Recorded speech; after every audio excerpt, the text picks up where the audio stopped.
They spread fake news about him 24/7 for years, trying to stop him, but that didn't work. Then they impeached him in Congress based off a kooky conspiracy theory, but that didn't work either. So they indicted him on some trumped-up charges and convicted him in a kangaroo court, but that didn't work either. And so then they resorted to their final plan, trying to assassinate Donald Trump, but fortunately, that didn't work, and instead provided the world with some of the most iconic photos of all time, showing Donald Trump surviving an assassination attempt and rising triumphantly. But the liberal media didn't want to admit what they themselves had incited and had been hoping for years. And so CNN's initial report was that the Secret Service rushed Trump off the stage after he fell at a rally. There are a lot of screenshots floating around of the initial reports of the attempted assassination, and it's impossible to tell whether or not those are memes satirizing the media, how they would downplay it and blame President Trump, or whether they're the actual headlines from the liberal media. And being your trusted media analyst, I double and triple check the facts. And I can tell you that this is an actual headline and a real report from the Cloud News Network. USA Today reported that Trump was removed from the stage by the Secret Service after loud noises startled the former president and the crowd. Of course, all of the mainstream media had correspondents in attendance at the event, and anybody who was there, anybody who saw the video of what happened knew instantly what went down. In fact, many in attendance were trying to alert the police and Secret Service that they saw a gunman on the roof just across the field before he started shooting. And you know, that's a little bit... He's got a gun!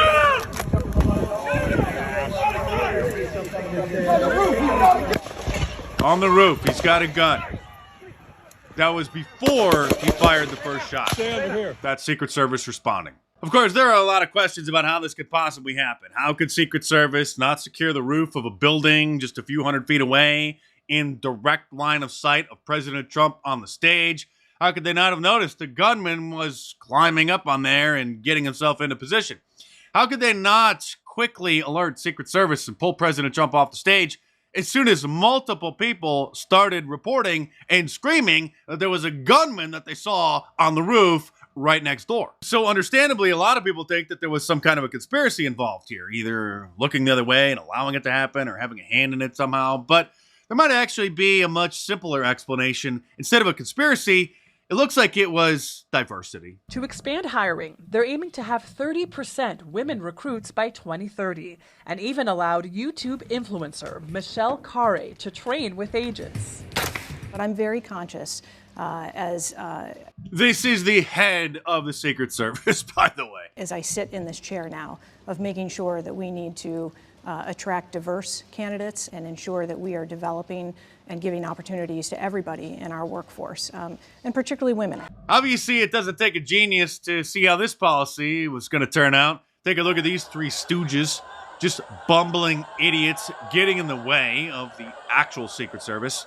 We need more diversity in the Secret Service. They said this one doesn't even know how to hold a gun. We need more women in the Secret Service. They said diversity is obviously our strength. This seems like a Saturday Night Live skit, if Saturday Night Live was still funny. Of course, these women won't be fired. The only reason this happened, they'll say, is because they didn't initiate their diversity agenda enough.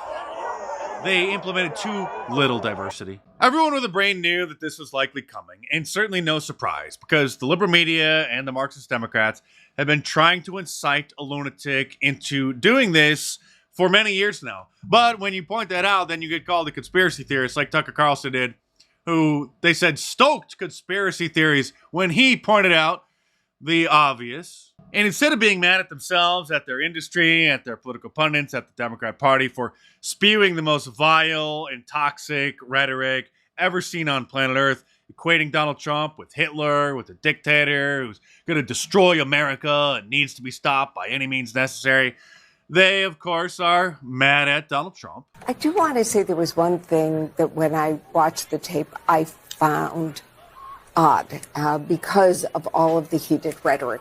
And that is that the liberal media didn't apologize for inciting this attack. After he was hit, former President Trump got up and said, fight, fight, fight.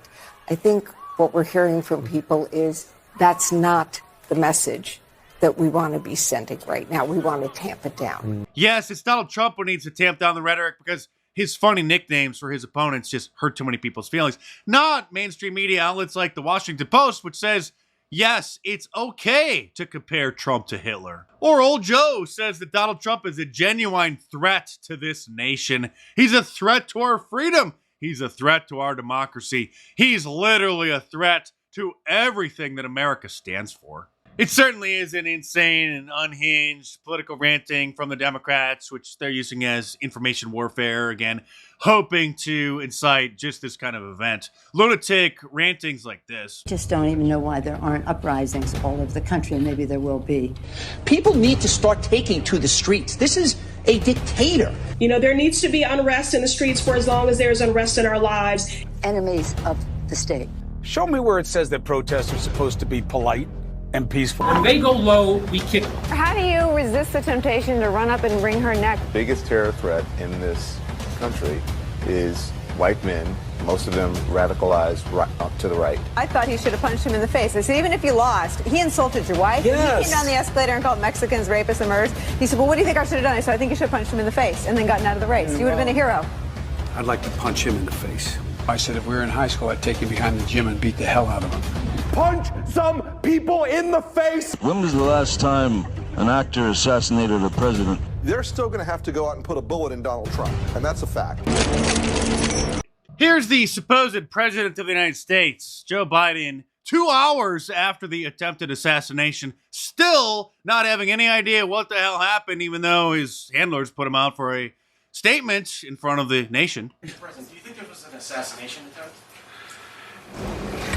I don't know enough to. I have an opinion, but I don't have any facts. So I want to make sure we have all the facts before I make any more comments. Thank you. Are you worried, President, with safety? We had enough facts to determine what happened within 5 seconds, but they couldn't come to grips for a few hours and finally admit to themselves what it was that they caused. Others, however, quickly took to TikTok to express their disappointment that the attempted assassination was unsuccessful, like this lunatic. You're telling me somebody finally had the balls to bring a pew-pew? A pew-pew, she said, because the kids on TikTok use substitute words so that their videos don't get flagged and taken down for inciting violence. So obviously she's talking about a gun. And he missed! We were a second away! We were a centimeter away from half of the problem being gone, and you missed! There are plenty more videos just like this, but I'll spare you any more cringe. And miraculously, some of the meme makers were able to bring light to the situation, coming up with gems like this. Someone shot my vice president? And this one, Joe, we missed. And this, which perhaps is the best. Trump versus a bullet. Biden versus stairs. And this is the first video of Donald Trump after being released from the hospital, exiting his jet, presumably back in Florida at Mar-a-Lago, obviously after having received some stitches on his ear. But other than that, thank God, unscathed. We're not in Kansas anymore. We're not in America anymore. We're in a banana republic, a third world country. There is a good chance that if Donald Trump wins, we could maybe restore some semblance of normalcy. But as I've been saying, these next 4 months are going to be a bumpy road. So you better buckle up.